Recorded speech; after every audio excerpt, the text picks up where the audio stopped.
Hello students. आज का हमारा टॉपिक है इमैनुअल कांट, जो कि एक जर्मन दार्शनिक थे। इमैनुअल कांट के ऊपर लाइबनीज़ का बहुत ज़्यादा प्रभाव था। जब भी किसी नए दर्शन की बात होती थी तो कांट इन्हीं के दर्शन को आधार बनाता था, अर्थात लाइबनीज़ के दर्शन को ही आधार बनाते और किसी निष्कर्ष पर पहुंचते थे। फिर जब कांट ने ह्यूम का अध्ययन किया, जो कि एक अनुभववादी थे, तो वह उनसे भी बहुत ज़्यादा प्रभावित हुए। अब लाइबनीज़ ने ह्यूम और अब कांट ने लाइबनीज़ और ह्यूम दोनों के अंदर समन्वय किया, अर्थात दोनों को एक दूसरे के स्थान पर रखा और दोनों के विचारों में समन्वय करते हुए दर्शन में एक नया दर्शन दिया, जिसे कि आलोचनात्मक दर्शन कहा जाता है। जब भी हम जर्मन सौंदर्य शास्त्र का अध्ययन करते हैं तो हम सबसे पहले बाउमगार्टन की बात करते हैं, क्योंकि बाउमगार्टन, जो कि एक जर्मन सौंदर्य शास्त्री थे, उन्होंने ही सबसे पहले एस्थेटिक को, अर्थात सौंदर्य शास्त्र को एक स्वतंत्र शास्त्र के रूप में स्थापित किया था। बाउमगार्टन से पूर्व सौंदर्य शास्त्र का अध्ययन दर्शन शास्त्र की शाखा के रूप में ही किया जाता था। इमैनुअल कांट जो है वो कॉनिस्कबर्ग शहर में उनका जन्म हुआ था और 1724 से 1804 ईस्वी तक का उनका समय था। उन्होंने कॉनिस्कबर्ग विश्वविद्यालय में ही अपने अध्ययन का कार्य किया था, जहाँ पर उन्होंने भौतिक शास्त्र, गणित, ईश्वरवाद, इनका ज्ञान लिया था और इसी विश्वविद्यालय में उनको अध्यापन का कार्य मिल गया था, जहां उन्होंने 1755 से अध्यापन का कार्य शुरू किया। यहाँ पर रहकर उन्होंने बहुत से व्याख्यान दिए और दर्शन के क्षेत्र में बहुत सा काम किया, जो कि इनकी आगे की रचनाओं में दिखाई पड़ता है। कांट को जो है दार्शनिक जगत में क्रांति लाने का श्रेय है। कांट का जो आलोचनात्मक दर्शन है वो उसने दार्शनिक जगत में क्रांति ला दी थी और इस क्रांति को कोपरनिकस क्रांति के नाम से जाना जाता है। कोपरनिकस जो थे एक भूगोलवेत्ता थे, जिन्होंने सबसे पहले ये सिद्धांत दिया था कि जो हमारा ब्रह्मांड है उसके केंद्र में सूर्य है और पृथ्वी उसके चारों ओर चक्कर लगाती है। इनके पूर्व ये माना जाता था कि पृथ्वी हमारे ब्रह्मांड के केंद्र में, सूर्य चक्कर लगाता है, लेकिन कोपरनिकस ने अध्ययन किया और इस तथ्य को गलत साबित करते हुए एक क्रांति लाए और ये बताया कि नहीं, ब्रह्मांड में के केंद्र में सूर्य है, ना कि पृथ्वी। तो इस क्रांति को कोपरनिकस के नाम से कोपरनिकस क्रांति कहा गया। ठीक वैसा ही कांट ने दर्शन के क्षेत्र में किया। कांट ने अपने समय में कई ग्रंथ लिखे, जिनमें से कुछ ग्रंथों के बारे में बता रही हूँ मैं। Critique of pure reason, critique of practical reason, critique of judgement, ये 3 ग्रंथ उनके बहुत महत्वपूर्ण थे। इसके अलावा उन्होंने prolegomena to any future metaphysics, fundamental principle of the metaphysics of morals और relation with in the bounds of reason alone, ये भी लिखे।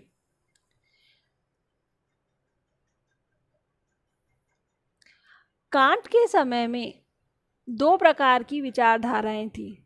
जैसा मैंने आपको बताया था कि लाइबनीज़ से जो बुद्धिवादी थे और ह्यूम जो थे वो अनुभववादी थे। तो उनके समय में 2 तरह की विचारधाराएं चलती थी, बुद्धिवादी विचारधारा और अनुभववादी विचारधारा। ये जो बुद्धिवादी विचारक थे, उनका मानना था कि बुद्धि के द्वारा हमें संपूर्ण ज्ञान हो जाता है। बुद्धि में वो शक्ति होती है जो कि सभी कुछ जान लेती है। और ये जो बुद्धिवादी दार्शनिक थे वो आत्मा, ईश्वर, सहजात प्रत्यय में विश्वास रखते थे। और उनका मानना था कि जो ये विश्व है उसकी क्रमिक व्यवस्था इन्हीं की वजह से है, ठीक है। और ये विषयवादी थे। इनके बिल्कुल उल्टे थे अनुभववादी, क्योंकि अनुभववादियों का ये मानना था कि बुद्धि के द्वारा कोई ज्ञान नहीं हो सकता, ज्ञान के लिए अनुभव आवश्यक है, अनुभव के द्वारा ही किसी भी वस्तु का ज्ञान हो सकता है। तो जो कांट थे,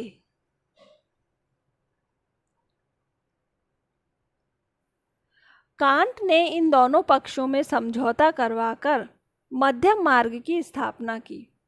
और वो मध्यम मार्ग क्या था कि कांट का मानना था कि किसी भी ज्ञान के लिए अनुभव और बुद्धि दोनों की आवश्यकता है, दोनों की आवश्यकता है। केवल अनुभव से भी ज्ञान, संपूर्ण ज्ञान नहीं मिलता, और केवल बुद्धि से भी संपूर्ण ज्ञान नहीं मिलता। ये जो अनुभव है इसमें से संवेदनाएं बुद्धि तक पहुंचती हैं और बुद्धि उन्हें ज्ञान के रूप में कन्वर्ट करती है। अतः कांट का मानना था कि ज्ञान प्राप्ति के लिए अनुभव और बुद्धि दोनों की आवश्यकता होती है। और कांट के इसी मत को आलोचनात्मक दर्शन में प्रस्तुत किया गया है, जो कि कांट के द्वारा दिया गया एक सिद्धांत है। कांट ने, मैंने आपको जैसे पहले बताया उसकी पुस्तक बताया, तो कांट ने अपनी पुस्तक क्रिटिक ऑफ प्योर रीजन में ज्ञान की समस्या उठाई है। उनकी दूसरी पुस्तक थी क्रिटिक ऑफ प्रैक्टिकल रीजन, इसमें उन्होंने नैतिकता की समस्या उठाई है। और क्रिटिक ऑफ प्योर जजमेंट में उन्होंने सौंदर्य और उदात्त को लेकर उनके ऊपर विचार किया है। इस प्रकार कांट ने 3 समस्याओं पर विचार किया है: ज्ञान की समस्या, नैतिकता की समस्या और सौंदर्य तथा उदात्त की समस्या। अब हम ज्ञान की समस्या के बारे में जानेंगे कि ज्ञान की समस्या क्या है, किस तरह कांट ने उस पर चर्चा की है। इसको समझाने के लिए मैंने एक डायग्राम यहाँ बनाया है, इसको मैं आपको बता दूं, जरा ध्यान से देख लें। कांट का कहना है कि हमारे पास बुद्धि होती है और अनुभव होता है। इस अनुभव में से ये संवेदनाएं निकलती हैं जो कि बिखरे हुए रूप में निकलती हैं और बुद्धि में प्रवेश करती हैं। और ये बुद्धि जो है वो इन्हें ज्ञान के रूप में बदल देती है, उनको कन्वर्ट कर देती है, उनका रूप बदल देती है और एक बिखरे हुए रूप को सुचारू बना देती है। तो वो क्या कहलाता है? ज्ञान। मतलब अनुभव में से संवेदनाएं निकली और वो बुद्धि में गई, बुद्धि ने उन्हें कन्वर्ट किया और ज्ञान का रूप दे दिया। ये जो संवेदनाएं हैं वो क्या है? कच्चा माल बताया है, उसको कांट ने कच्चा माल की संज्ञा दी है। और ये जो बुद्धि है उसे कांट ने एक सांचे का उसे कांट ने ज्ञान का सांचा बताया है। और ये जो ज्ञान का सांचा है इसमें से ज्ञान की उत्पत्ति बताई है कि ज्ञान आता है। किस प्रकार से इसको उदाहरण से समझा जा सकता है? जैसे कि अनुभव है, अनुभव मान लीजिए एक फैक्ट्री है, उस फैक्ट्री में से मिट्टी निकली और वो बुद्धि नामक ईंट के सांचे में गई। उस ईंट के सांचे में मिट्टी जाने के बाद उसमें से वो जमकर एक ईंट के रूप में बाहर आई। ठीक है, इसी तरह से अनुभव से जो संवेदनाएं बिखरी हुई निकली वो बुद्धि में गई और बुद्धि में से ज्ञान के रूप में बाहर आई। अब कांट का कहना है कि जब ये ज्ञान होता है, बुद्धि से हमें ज्ञान प्राप्त होता है, उसकी क्या विशेषताएं हैं कि उसमें सार्वभौमता होती है, अनिवार्यता होती है, यथार्थता होती है और नवीनता होती है। तो ये जो सार्वभौमता और अनिवार्यता है वो कहाँ से आती है? बुद्धि से आती है। और ये जो यथार्थता और नवीनता है वो कहाँ से आती है? अनुभव से आती है। तो अब आप यहाँ देखो कि कांट ने अपना कैसे मत दिया। कांट ने ही पहली बार इन दोनों को मिलाकर अपना मत दिया कि अगर हम बुद्धिवादियों की मानेंगे तो हमें ज्ञान में यथार्थता और नवीनता नहीं मिलेगी, और यदि हम अनुभववादियों की मानेंगे तो हमें ज्ञान में सार्वभौमता और अनिवार्यता नहीं मिलेगी, क्योंकि सार्वभौमता और अनिवार्यता मिलती है बुद्धि से और यथार्थता और नवीनता हमें मिलती है अनुभव से। तो हमें चारों विशेषताएं मिले, इसके लिए ज़रूरी है कि अनुभव और बुद्धि दोनों का होना ज़रूरी है। अगर अनुभव होगा तो भी ज्ञान अधूरा है और बुद्धि होगी तो भी ज्ञान अधूरा है, क्योंकि जो इंद्रियां हैं वो बुद्धि के बिना अंधी मानी जाती हैं, अधूरी मानी जाती हैं। ठीक है। अब कांट ने बुद्धि को क्या माना है? अतीन्द्रिय माना है। अतीन्द्रिय का मतलब होता है जिनका ज्ञान इंद्रियों से परे हो, इंद्रियों के द्वारा जिसका हमें ज्ञान नहीं हो, वो होता है अतीन्द्रिय। इसको आप अपने आप देख सकते हो कि बुद्धि को ना हम कभी देखते हैं, 5 इंद्रियां होती हैं, तो ना हम बुद्धि को देख सकते हैं, ना छू सकते हैं, महसूस नहीं कर सकते, हम बुद्धि को सूंघ नहीं सकते, हम बुद्धि को सुन नहीं सकते, और हम बुद्धि का स्वाद भी नहीं ले सकते। तो हमें बुद्धि का ज्ञान जो है वो इंद्रियों के द्वारा नहीं होता है, इसलिए बुद्धि को अतीन्द्रिय कहा जाता है दार्शनिक भाषा में। और संवेदना जो है उसको कांट ने कहा है विज्ञान या आइडिया, मतलब प्रत्यय। और ये जो ज्ञान है, ये ज्ञान कैसा हुआ? बुद्धि के द्वारा हमें इन प्रत्ययों का ज्ञान हो रहा है, तो कैसा हुआ? अतीन्द्रिय प्रत्ययवाद, क्योंकि बुद्धि होती है अतीन्द्रिय और ज्ञान संवेदना होती है प्रत्यय, तो ये ज्ञान क्या हुआ? अतीन्द्रिय प्रत्ययवाद। अब कांट एक बात और कहता है कि जो हमारी बुद्धि है वो क्या करती है? संवेदनाओं को ग्रहण नहीं करती, वो संवेदनाओं को लेती है। ठीक है।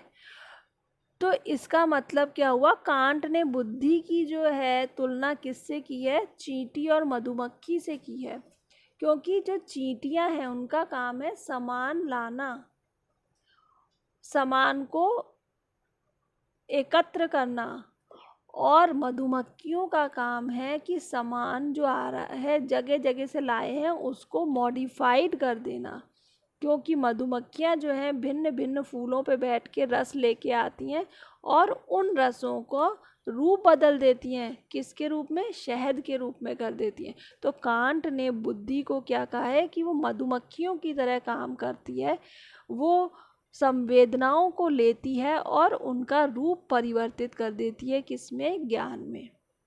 अब कांट कहता है कि ये जो बुद्धि कि हमारा जो ज्ञान है वो कैसा है? बुद्धि केंद्रित है, मतलब बुद्धि हमें जैसा बताएगी वैसा ही हमें ज्ञान होगा। ये जो संवेदनाएं आ रही हैं प्रकृति से या किसी भी वस्तु से, जो संवेदनाएं निकलती हैं, बुद्धि उनको जिस रूप में मॉडिफाइड कर देगी, जिस रूप में कन्वर्ट कर देगी, हमें वही ज्ञान होगा। बुद्धि हमें जैसा बताएगी हम उस चीज़ को उसी रूप में जानेंगे। किसी बॉक्स में से अगर कोई संवेदना निकल रही है तो बॉक्स को वो बुद्धि अंडाकार दिखाएगी, तो वह हमें अंडाकार ही दिखेगा, चौकोर नहीं दिखेगा, जबकि बॉक्स चौकोर होता है, लेकिन हमारी बुद्धि उसे गोल दिखाएगी, अंडाकार दिखाएगी, तो वह हमें अंडाकार ही दिखेगा। ठीक है। अब कांट जो ये कहते हैं, जब उन्होंने बताया कि हमारा ज्ञान बुद्धि केंद्रित है, मतलब प्रकृति में जो भी संवेदनाएं आ रही हैं, प्रकृति क्या है ये बुद्धि हमें बताती है, तो कांट ने कहा कि बुद्धि जो है वो क्या करती है? प्रकृति का निर्माण करती है, अर्थात ब्रह्मांड के बीच में बुद्धि स्थित है। बुद्धि कहाँ पे स्थित होती है? ब्रह्मांड के मध्य में स्थित होती है। ठीक है। तो कांट ने कहा कि बुद्धि ही प्रकृति का निर्माण करती है। बुद्धि ही उन संवेदनाओं को जो प्रकृति से आ रही हैं वो बताती है कि प्रकृति कैसी है, उनको कन्वर्ट करने का काम बुद्धि का ही है। अब एक क्वेश्चन सामने आया कि बुद्धि जो है, हर व्यक्ति की बुद्धि अलग होती है, किसी में ज़्यादा होती है, किसी में कम होती है, लेकिन फिर भी जो ज्ञान होता है वो सार्वभौम कैसे होता है, वो ज्ञान एक सा कैसे होता है, सभी को एक सा कैसे लगता है। तो कांट ने कहा कि इसको जो शक्ति मिलती है वो कहाँ, बुद्धि को जो शक्ति मिलती है वो कहाँ से मिलती है, विशुद्ध आत्म तत्व से। अर्थात विशुद्ध आत्म तत्व की वजह से जो भी ज्ञान होता है वो सबको एक सा ही दिखाई देता है। इसीलिए सबकी बुद्धि अलग होते हुए भी सबका ज्ञान जो है वो एक ही होता है। फिर कांट कहते हैं कि हाँ, ये जो ज्ञान होता है दो रूपों में होता है, व्यवहारिक रूप में और परमार्थ के रूप में होता है। व्यवहारिक रूप में जो ज्ञान हो रहा है उसकी हमें संवेदनाएं मिलती हैं, तो जिसकी अगर संवेदनाएं मिल रही हैं तो वो ज्ञान वास्तविक होता है। इसलिए व्यवहार का जो ज्ञान है वो कैसा होता है, अतीन्द्रिय यथार्थवाद। यथार्थवाद मतलब वास्तविक। और जो परमार्थ का ज्ञान होता है वो कैसा होता है, काल्पनिक होता है। क्योंकि परमार्थ का मतलब क्या हुआ, आत्मा, ईश्वर, जो कि हमने कभी नहीं देखे हैं वास्तव में, उनकी हमें संवेदनाएं प्राप्त नहीं हो रही हैं, वो हम सिर्फ कल्पना के आधार पर जान पा रहे हैं। ठीक है, तो परमार्थ का जो ज्ञान है उसको क्या कहा जा रहा है, काल्पनिक अतीन्द्रिय प्रत्यवाद। अब कांट एक और बात कहते हैं कि ये जो अनुभव है उसमें से जो संवेदनाएं निकल रही हैं वो देश और काल को पार करके निकलती हैं। मतलब इसको हम एक दरवाजे का रूप भी दे सकते हैं या फिर एक चश्मे का रूप दे सकते हैं। देश और स्पेस और टाइम रूपी चश्मा है जिसमें से जो अनुभव है उसमें से निकलने वाली संवेदनाओं की रेज क्रॉस होके निकल रही। या फिर हम इसे इस उदाहरण से समझ सकते हैं कि मान लीजिए अनुभव जो है एक फैक्ट्री है और देश और काल उसका दरवाज़ा है। ठीक है, तो इस फैक्ट्री में से जब कच्चा माल बाहर आएगा तो उस दरवाजे को क्रॉस करना पड़ेगा, या इस फैक्ट्री में कच्चा माल अंदर ले जाया जाएगा तो देश और काल रूपी दरवाजे को क्रॉस करना ज़रूरी है। जब आप इसे क्रॉस करेंगे तभी आप बुद्धि रूपी सांचे के अंदर वो कच्चा माल डाल सकेंगे और तभी वो कच्चा माल बुद्धि रूपी सांचे में एक नया रूप लेकर निकल सकेगा। ठीक है, तो ये जो है कांट की पूरी कहानी है जो उन्होंने बुद्धि और अनुभव के बारे में बताई, मतलब ज्ञान जो है वो कैसे प्राप्त होता है। फिर कांट ने कहा कि ज्ञान जो है दो प्रकार का होता है, सहज ज्ञान और प्रज्ञा। ये जो सहज ज्ञान है इसे कांट ने कहा देश व काल। देश और काल क्या होता है, वस्तुओं को जानने का तरीका। अगर आपके पास स्पेस नहीं होगा, आपके पास टाइम नहीं होगा, तो आपकी सत्ता कहाँ पर बताई जाएगी। आपकी सत्ता को स्थापित करने के लिए आपके पास स्पेस भी होना ज़रूरी है और आपके पास टाइम भी होना ज़रूरी है कि आप इस समय में और इस जगह पर स्थापित हैं। तो देश और काल क्या है, वस्तुओं को जानने का तरीका। और कांट ने कहा कि देश और काल जो है वो बुद्धि की मौलिक सहज ज्ञान शक्तियां हैं जो कि प्रत्येक अनुभव के पूर्व उसमें स्थित होती है। अब प्रज्ञा के बारे में कांट कहते हैं कि वस्तुओं की एक समझ या धारणा होती है जो कि प्रज्ञा के नाम से जानी जाती है। और ये कैसी होती है? धारणात्मक होती है। इसके बाद हम कांट के नैतिकता की समस्या के ऊपर चर्चा करेंगे। कांट का जो नैतिक दर्शन है उसमें नैतिकता को परम शक्ति माना गया है, नैतिकता को परम शक्ति का दर्जा दिया गया है और इनके नैतिक दर्शन में नैतिक नियमों को ही सर्वोपरि माना है। कांट का मानना है कि ये जो नैतिक नियम हैं वो व्यक्तिगत नहीं होते हैं बल्कि सार्वभौमिक होते हैं, अर्थात विश्व में कहीं भी हो ये नियम एक समान लागू होते हैं। जैसे हमें चोरी नहीं करनी चाहिए, तो ये जो नियम है वो सभी जगह इसी रूप में लागू होगा जैसा कि यहाँ लागू होता है। या हमें सदैव सत्य बोलना चाहिए, ये नियम भी सभी जगह एक सा ही लागू होगा। नैतिक नियमों को कांट ने देश, समय और परिस्थिति से परे माना है, क्योंकि उनका मानना है कि देश, समय और परिस्थिति का कोई भी प्रभाव नैतिक नियमों पर नहीं पड़ता है और ना ही भावनाओं का कोई प्रभाव नैतिक नियमों पर पड़ता है। इसी कारण जो कांट हैं उन्होंने नैतिक नियमों को सार्वभौमिक और बौद्धिक माना है। कांट का मानना है कि ये जो नैतिक नियम होते हैं वो कर्तव्य की भावना से युक्त होते हैं। कांट ने कर्तव्यों का पालन परम शुभ माना है और नैतिक नियम विशुद्ध कर्तव्य चेतना पर आधारित होते हैं। ये सभी नैतिक नियमों का संबंध हमारे मन से होता है, अर्थात हमारे मस्तिष्क से होता है। और कांट का मानना था कि जब मनुष्य बच्चा होता है तो उसका मस्तिष्क पूरी तरह से खाली होता है। मस्तिष्क कहें या फिर हम इसको मन भी कह सकते हैं, तो वो क्या होता है? पूरी तरह से खाली होता है। इसलिए कांट ने मन की 3 शक्तियां बताई हैं: बुद्धि, निर्णय शक्ति और प्रज्ञा। बुद्धि का मतलब है व्यवहार जगत का ज्ञान होना, क्योंकि इंद्रियों से प्राप्त ज्ञान को ही बुद्धि नियंत्रित करती है।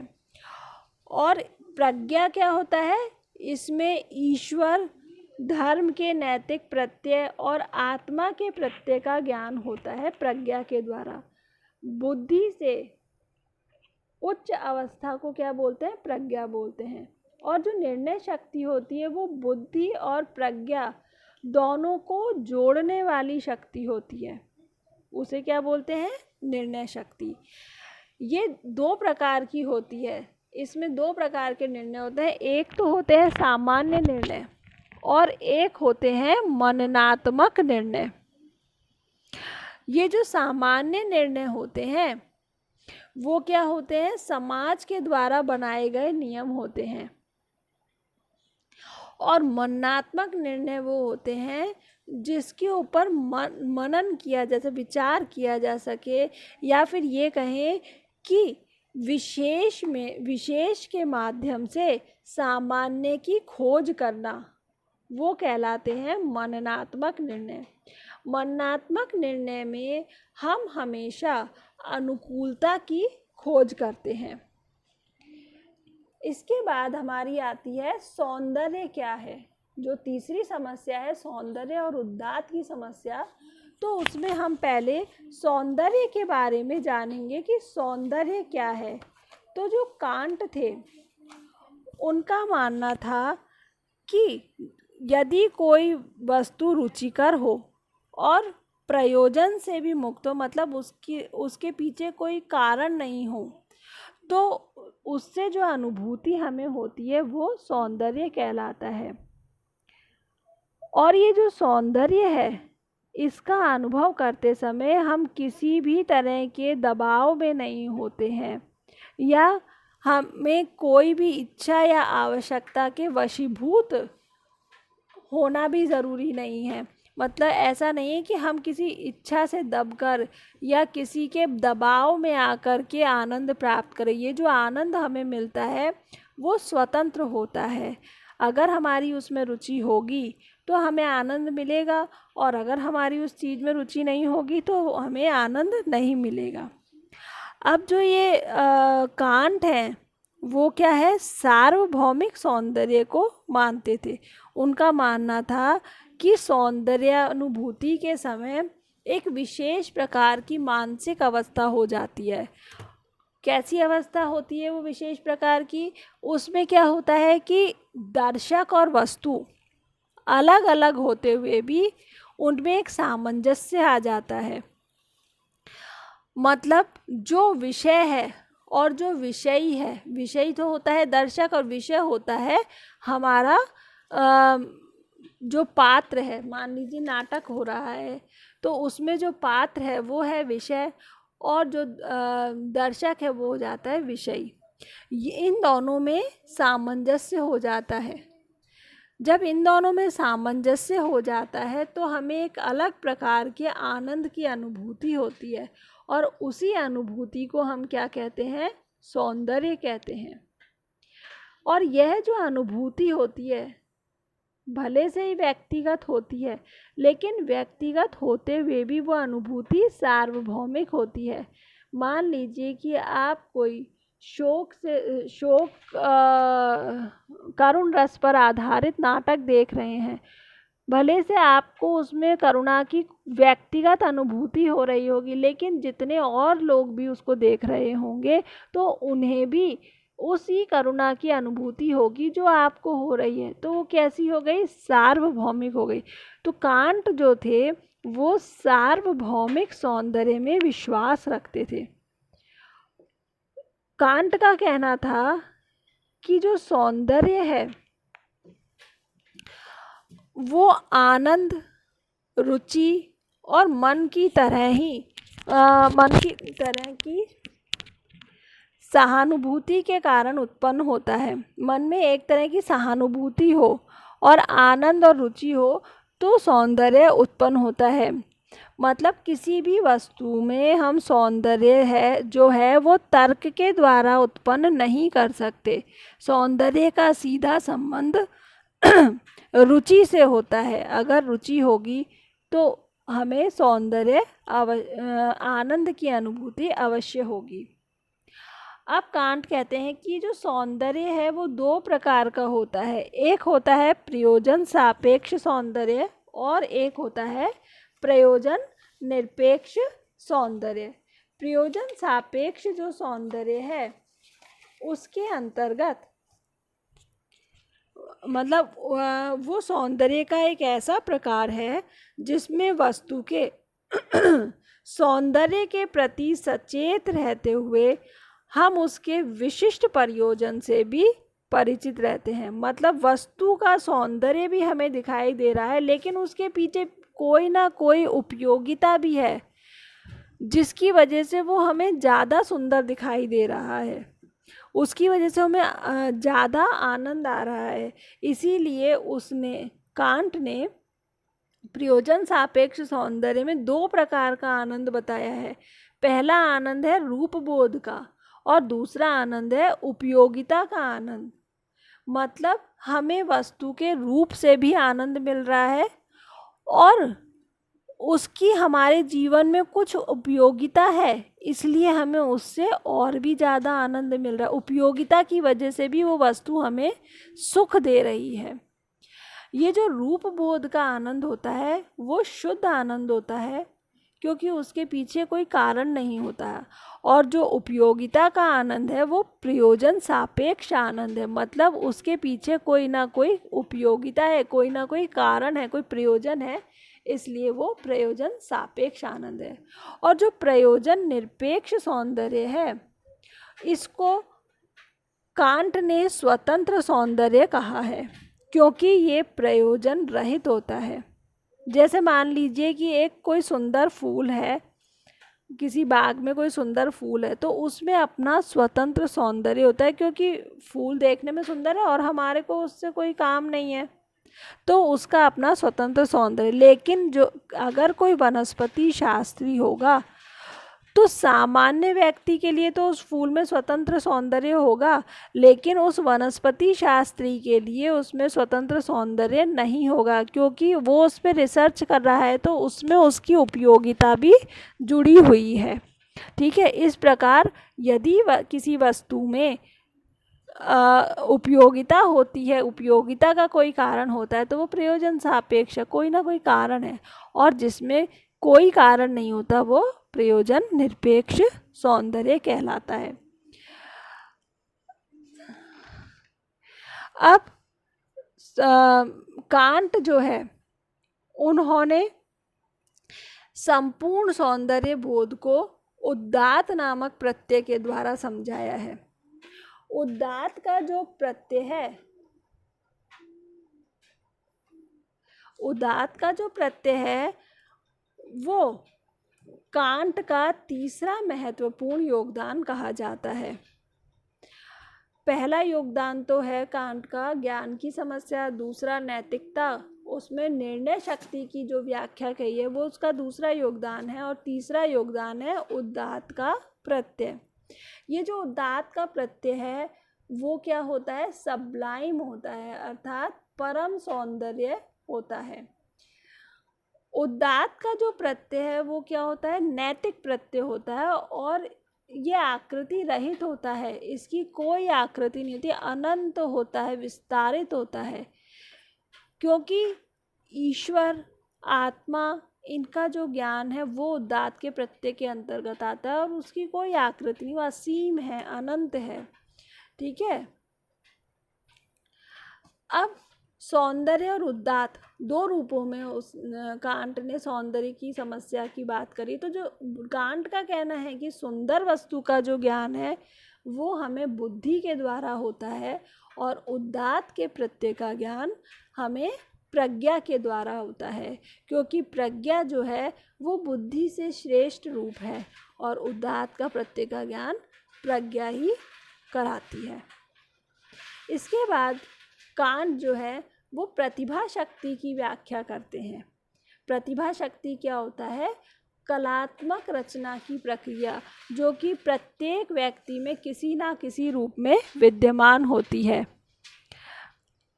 चाहे भोजन बनाने की कला हो, चाहे लिखने की, पढ़ने की, ड्राइंग करने की, संगीत की। तो ये जो प्रतिभा है सभी व्यक्ति में कहीं ना कहीं छुपी हुई होती है, और इस प्रतिभा में ये जो प्रतिभा है ये किसी नियम का अनुसरण नहीं करती है, नियमों के ऊपर ये प्रतिभाएं नहीं चलती हैं। कांट ने बताया कि वैज्ञानिक प्रतिभा और कलाकार की जो प्रतिभा है उसमें अंतर होता है। क्यों? क्योंकि वैज्ञानिक प्रतिभा जो है वो परिश्रम साध्य होती है, और जो कलाकार की प्रतिभा है वो कैसी होती है, प्रकृति प्रदत्त होती है। वैज्ञानिक प्रतिभा में अध्ययन करना पड़ता है, परिश्रम करना पड़ता है, तब वो हमें प्राप्त होती है, जबकि कलाकार में जन्म से ही उसके अंदर ये प्रतिभा छिपी होती है जो कि आयु के साथ साथ निखरती जाती है। तो आज यहाँ हमारा ये टॉपिक खत्म हुआ जिसमें हमने कांट के आलोचनात्मक दर्शन की बात करी है, और कांट ने जिन 3 समस्याओं के ऊपर विचार किया है उसके बारे में हमने चर्चा की है।